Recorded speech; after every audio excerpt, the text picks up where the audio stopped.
आज बात करते हैं फेस रिकग्निशन की।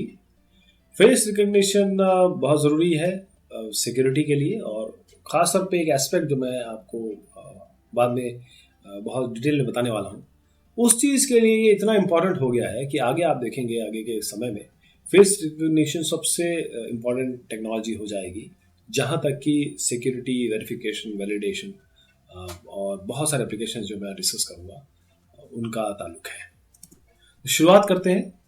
अब हर चीज़ क्या है कि इलेक्ट्रॉनिकली हैंडल हो रही है। अब पेन और पेपर बहुत एक तरीके से ख़त्म ही हो गया है।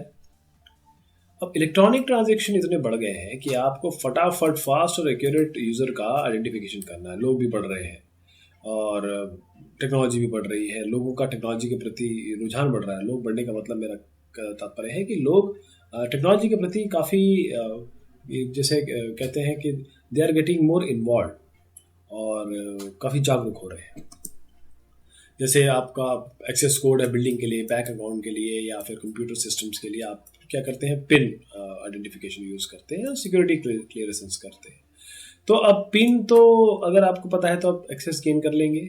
जैसे आपका क्रेडिट कार्ड या एटीएम कार्ड जब घूम जाता है तो ऑथराइज्ड पर्सन तो ठीक है, अनऑथराइज क्या करेगा? वो तो आपको आपके जो क्रेडेंशियल्स है वो आपको बता सकता है। किसी को अगर पता हो, अगर आपका ही दोस्त और मिसयूज़ करना चाहता है तो आप कैसे रोकेंगे? उसको तो सब पता है। फेस रिकग्निशन टेक्नोलॉजी इन सबको सॉल्व करेगी। कैसे? फेस जो होता है, चेहरा, वो तो एक आदमी का पर्सनल होता है और उसको तो डिनाई नहीं किया जा सकता। और ये फेस किस तरीके से डिटेक्ट होगा, कैसे रिकग्नाइज होगा, इसके बारे में ही हम बात करेंगे। तो आप समझ गए होंगे कि फेस रिकग्निशन टेक्नोलॉजी कितनी इंपॉर्टेंट है, जहाँ तक आपकी एक यूनिकनेस का सवाल है। अब मैं ये भी इसका थोड़ा आइरिस और जो फिंगर वाला जो इंप्रेशन है, जो बायोमेट्रिक्स जिसे हम कहते हैं, उनसे भी आगे रिलेट करूँगा। तो फेशियल रिकग्निशन, आपको कोई भी फिजिकल इंटरेक्शन नहीं चाहिए, काफ़ी बढ़िया रिजल्ट है इसके, और हाई एनरोलमेंट और वेरिफिकेशन रेट है इसके। आराम से आपके पास जो हार्डवेयर है या एग्जिस्टिंग कैमरा है या कैप्चर डिवाइसेस है, उसका उपयोग कर सकते हैं आप। शुरुआत देखते हैं कहाँ से हुई। 1960 में 60 में पहला सेमी ऑटोमेटेड सिस्टम बनाया गया और फेशियल रिकग्निशन के लिए, जिसमें आईज, ईयर, नोज और माउथ को, इन फीचर को फोटोग्राफ से आइडेंटिफाई किया गया। ध्यान दीजिएगा, फोटोग्राफ से। फिर 1970 में गोल्डस्टीन और हामर ने 21 स्पेसिफिक सब्जेक्टिव मार्कर्स, जैसे हेयर कलर हो गया, लिप की थिकनेस हो गई, और वहाँ से ये ऑटोमेट किया रिकग्निशन को, फेशियल रिकग्निशन को। 1988 में कर्बी और सिरोविच, इन्होंने लगाया standard linear algebra technique face recognition के लिए। यहाँ से शुरुआत हुई मैथमेटिक्स की इसमें और कंप्यूटर साइंस की, इमेज प्रोसेसिंग की। तो फेशियल रिकग्निशन के दो कंपेरिजन्स हैं एक्चुअली। एक तो होता है वेरिफिकेशन, एक होता है आइडेंटिफिकेशन। वेरिफिकेशन क्या करता है कि वेरिफिकेशन का मतलब ये होता है, क्योंकि इस फेशियल रिकग्निशन में ये दो शब्द जरूर आएंगे। ये कोई ऐसा नहीं है कि फेशियल रिकग्निशन की तकनीक है, फेशियल रिकग्निशन की तकनीक मैं आपको आगे बताऊंगा। लेकिन फेशियल रिकग्निशन या कोई भी रिकग्निशन आता तो दो चीज़ें उसमें होती है। इसमें तो एक तो होता है वेरिफिकेशन, होता है एक होता है आइडेंटिफिकेशन। वेरिफिकेशन क्या होता है? वेरिफिकेशन मतलब एक आदमी जो बता रहा है वो वही है क्या नहीं। पहली चीज़ तो ये वेरिफिकेशन ये होती है। आइडेंटिफिकेशन क्या होता है कि आइडेंटिफिकेशन मतलब ये होता है कि आपके पास एक गिवन इंडिविजुअल है, आपके पास और इंडिविजुअल्स का डेटाबेस है, आप उसके हिसाब से उसको वैल्यूएट करोगे कि ये मैच हो रहा है कि नहीं हो रहा है। ये आइडेंटिफिकेशन होता है। ये दो टर्म्स जो है काफ़ी, अगर जो इस फील्ड में है उनको काफ़ी ये डिफरेंस बहुत क्लियर पता होना चाहिए। तो आइडेंटिफिकेशन और ऑथेंटिकेशन, ये सब इनके 4 स्टेप्स होते हैं। दोनों चीज़ है, दोनों के 4 स्टेप होते हैं। पहला कैप्चर है। कैप्चर यानी कि आप पहले जो फिजिकल और बिहेवियरल सैंपल है उसको कैप्चर करिए या उसको ले लीजिए, एक्सट्रैक्ट करिए। एक्सट्रैक्शन मतलब ये है कि आप एक्सट्रैक्ट करिए सैंपल को, ताकि एक टेम्पलेट क्रिएट हो जाए। टेम्पलेट क्रिएशन एक इंपॉर्टेंट है इसमें। और उसके बाद कंपेयर करिए। कंपेयर किससे करेंगे? नए सैंपल से। ये नए सैंपल को बाकी टेम्पलेट से फिर मैच करेंगे। मैच के बाद ये मैचिंग बताएगा या ना बताएगा, जो फीचर एक्सट्रैक्ट किए हैं आपने, तो सिस्टम इसको डिसाइड करेगा कि whether the new sample matches with the original sample और नॉट। अब देखिए, आपके पास हाई क्वालिटी एनरोलमेंट इमेज है या ऐसी अगर इमेज आती है तो आप आराम से इसको मैचिंग बता सकते हैं, कर सकते हैं। इस टाइप की आती है कि देखिए इमेज की क्वालिटी किस तरीके से, थोड़ा मुश्किल होता है, लेकिन फिर भी इसके लिए टेक्नोलॉजीज बहुत अच्छी डेवलप हो रही है। आपका ये फेस है, ये नोडल पॉइंट्स आप देख रहे हैं। अगर आप यहाँ पर आराम से आइडेंटिफाई कर सकते हैं, टेम्पलेट बना सकते हैं, लेकिन इसे हम कहते हैं एंटी फेस। एंटी फेस मतलब देखिए इन्होंने बाल उगा लिए, ऐसे बाल कर दिए, यहाँ पर कुछ निशान बना लिए। तो जो state of the art face detection algorithms उनको भी मुश्किल होती है इसके लिए, लेकिन हमारे पास फिर भी कुछ चीज़ें हैं जिससे हम इसको आइडेंटिफाई कर सकते हैं। उतना पक्का आइडेंटिफिकेशन नहीं होगा बट स्टिल आपको मैचिंग मिल जाएगी। तो अब आते हैं हम असली फेस रिकग्निशन पे। फेस रिकग्निशन जो है उसकी इम्प्लीमेंटेशन अगर आप करेंगे तो 4 या 5 फेज में इसका इम्प्लीमेंटेशन होता है। 4 इसलिए यहाँ पर लिखा हुआ है क्योंकि इसको हम एक ही मानते हैं, टेम्परेचर क्रिएशन और टेम्परेट मैचिंग। शुरुआत करते हैं इमेज एक्विजिशन से। इमेज प्रोसेसिंग करेंगे, फिर डिस्टिंक्टिव कैरेक्टरिस्टिक लोकेशन करेंगे, टेम्पलेट क्रिएट करेंगे, फिर टेम्पलेट मैचिंग करेंगे। तो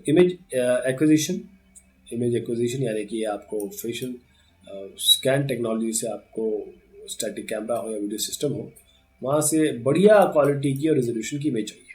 अगर अच्छी रेजोल्यूशन क्वालिटी की नहीं होगी तो फिर आप क्या कर पाएंगे उसमें। इसलिए ये बहुत इंपॉर्टेंट एस्पेक्ट है इमेज एक्विजिशन का। और हाई क्वालिटी इनरोलमेंट, जैसे मैंने आपको बताया कि वेरिफिकेशन और आइडेंटिफिकेशन को अच्छा वो कर पाएगा, डिटेक्ट कर पाएगा और आगे चल के आपको अच्छे मैचेस दे पाएगा।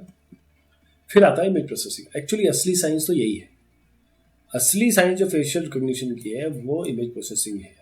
सबसे पहले जो फेस की इमेज आई है उसको ये क्रॉप करेंगे ताकि अनवांटेड एरिया हट जाए, और जो कलर इमेजेस हैं उनको ब्लैक एंड वाइट में कन्वर्ट कर दिया जाएगा कुछ पार्ट के लिए, क्योंकि जो ग्रे स्केल कैरेक्टरिस्टिक्स हैं उनको मैच कराने के लिए, फैसिलिटेशन के लिए आप ये जो इमेजेस हैं उनको ब्लैक एंड वाइट में कन्वर्ट कर दिया जाएगा। और सबसे पहले तो ये देखना पड़ेगा कि फेस है कि नहीं, चेहरा ही नहीं है फिर आगे कैसे बढ़ेंगे।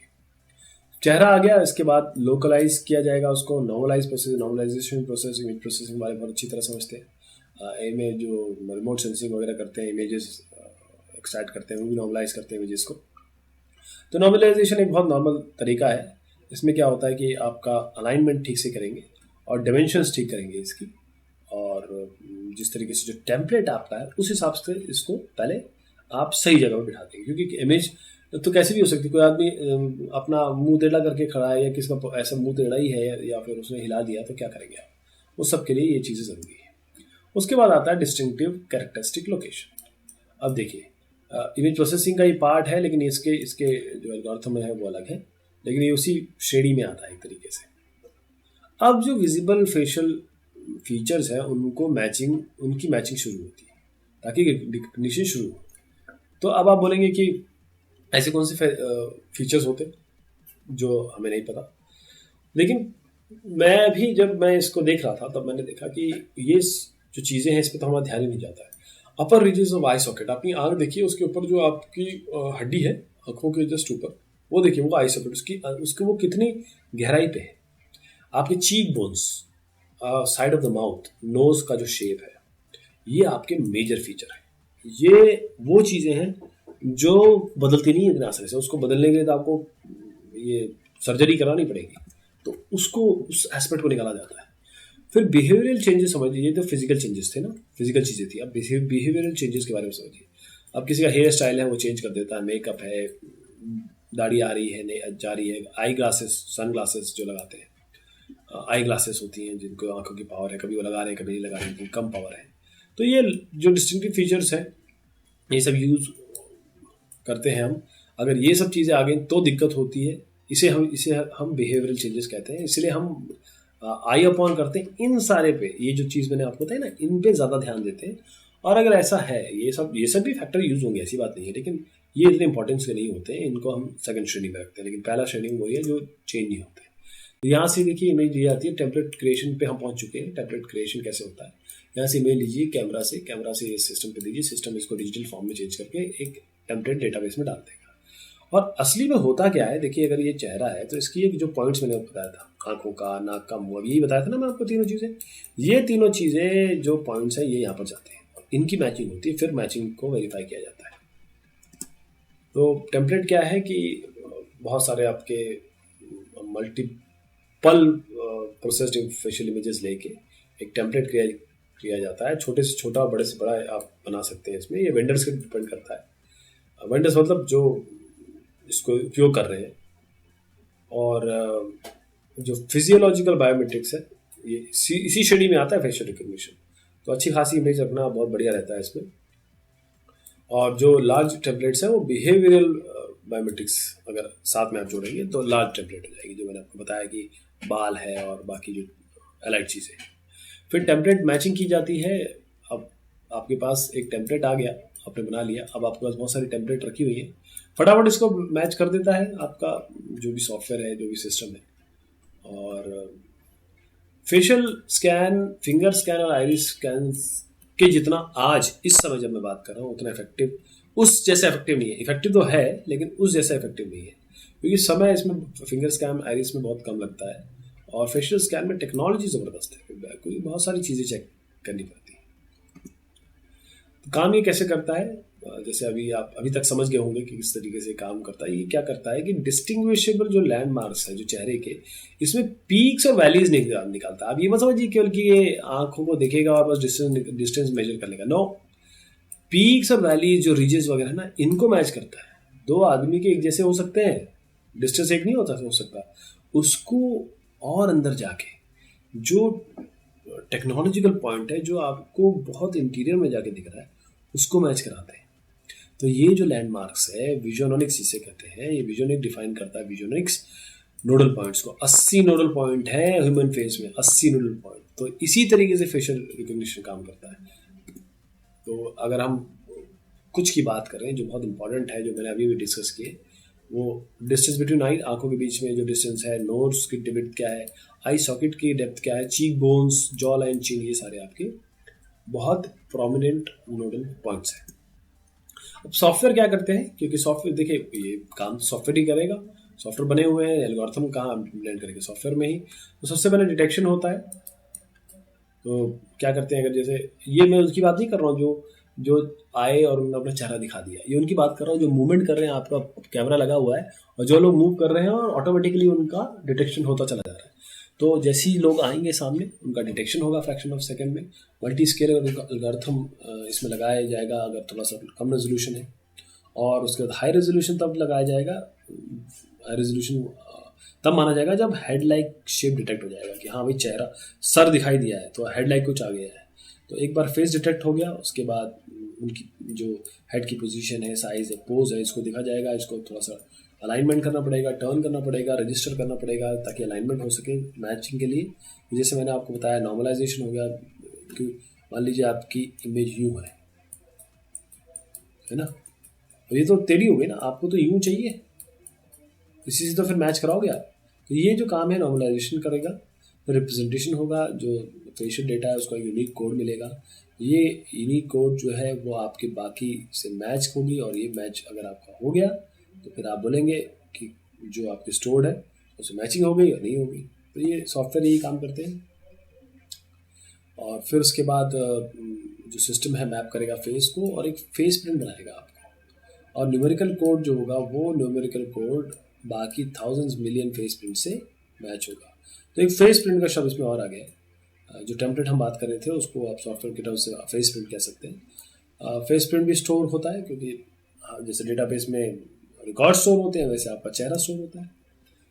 देखिए इस तरीके से मैचिंग होती है। यहाँ पर आप मैच दिखा सकते हैं। अगर एक मान लीजिए कोई क्रिमिनल को डिटेक्ट करना है, तो अगर आपको आइरिस रिकग्निशन करना है तो उसके आंखों के पास ले जाएंगे, आंखों के पास से आप आइए आइरिस के जो 235 फीचर्स हैं उनको एनालाइज करेंगे और फिर डिटेक्ट करेंगे कि क्रिमिनल है कि नहीं। और फेशियल रिकग्निशन में क्या करेंगे, यहाँ पर 2 से 5 फीट की दूरी पे रखेंगे और फिर यहाँ पर आपके 130 करीब डिस्टिंग्विशिंग पॉइंट्स को लेंगे और फिर स्कैनिंग करेंगे। तो ये और ग्रामेटिकली मैं आपको बताने की कोशिश कर रहा था। स्ट्रेंथ देखिएगा फेस रिकग्निशन की। सबसे बड़ी बात यह है कि इमेज एक्विजिशन इक्विपमेंट आज के जो है उसी से काम कर जाएगा, और साथ में ये स्टैटिक इमेजेस जैसे ड्राइवर लाइसेंस, फोटोग्राफ, इनको भी ये कर सकता है। ये इसकी खासियत है। सबसे बड़ी बात आपको याद होगा जब मैंने शुरुआत की थी अपनी बातचीत की, मैंने कहा था एक पॉइंट मैं ज़रूर हाईलाइट करूँगा और ये आखिरी में भी बोलूँगा मैं। क्यों? क्योंकि अगर कोई कॉपरेट ही नहीं कर रहा है, अगर कोई कॉपरेट नहीं कर रहा, फिर आप उसको डिटेक्ट कैसे करोगे, उसको आइडेंटिफाई कैसे करोगे, उसको वैलिडेट कैसे करोगे? सबसे बढ़िया कैमरा लगा दीजिए, उसका चेहरा है, डिटेक्ट करिए और बता दीजिए कि ये है कि नहीं। तो अगर नॉन कॉपरेशन है तब के लिए यही सोल्यूशन है, बाकी कोई सोल्यूशन ही नहीं है। कन्वीनियंस है, सोशल एक्सेसिबिलिटी है, इजी टू यूज़ है, इनएक्सपेंसिव टेक्निक है आइडेंटिफिकेशन की, और वीकनेसेस भी है इसमें। वीकनेसेस सबसे इम्पोर्टेंट चीज़ है कि आपका अगर मैचिंग एक्यूरेसी तब सफ़र करेगी अगर एक्विजिशन एनवायरनमेंट और फिजियोलॉजिकल कैरेक्टरिस्टिक, जैसे बाल वाल किसी ने चेंज कर दी, दाढ़ी बढ़ा ली, तब दिक्कत आएगी इसमें। और सबसे बड़ी बात यह है कि कोई अगर नॉन कोऑपरेटिव है और आपने उसकी का चेहरा खींच लिया, इमेज खींच ली, तो वो ट्रबल कर सकता है। और जैसे मैंने बताया कि दाढ़ी बढ़ा लेंगे, आइडेंटिकल ट्विन, ये सब में दिक्कत ज़रूर आ सकती है इसमें। एप्लीकेशन इसके अता है, चाहे मतलब ये मैंने बहुत कम दिए हुए हैं, बहुत सारी जगह एप्लीकेशन हो सकता है इसका। रिप्लेसमेंट ऑफ पिन है, ह्यूमन असिस्टेंस की ज़रूरत नहीं होगी, प्रिजनर वेरिफिकेशन है, बॉर्डर कंट्रोल है, वोटिंग सिस्टम है, computer security, banking, physical access, हर जगह इसको उपयोग कर सकते हैं। कंक्लूजन में मैं ये बताना चाहूँगा कि एनवायरमेंटल चेंज और माइल्ड चेंजेस में थोड़ी सी इसको डिग्री जो एक्यूरेसी की थोड़ी सी कम होती है। और जो बायोमेट्रिक सिस्टम्स है, ये भी बायोमेट्रिक सिस्टम में आता है, और इसमें आप थोड़ा सा डिफ़िकल्ट तो होगा, टेक्नोलॉजी थोड़ी सी डिफ़िकल्ट तो है, लेकिन इम्पॉसिबल नहीं है, और बहुत सारी जगह इसको यूज़ किया जा रहा है। और ख़ास तौर पे कुछ कंट्रीज़ तो इसमें बहुत आगे निकल चुकी हैं, उन्होंने सब जगह ये इम्प्लीमेंट कर दिया, ख़ास तौर पे गवर्नमेंट इस्टेब्लिशमेंट में। तो मैं यही बात दोहरा के ख़त्म करना चाहूँगा कि जो नॉन कोऑपरेटिव लोग हैं, नॉन ऐसी जगह जहाँ पर आप हर आदमी को रोक के हर आदमी का फिंगर या फिर आंखें नहीं ले सकते।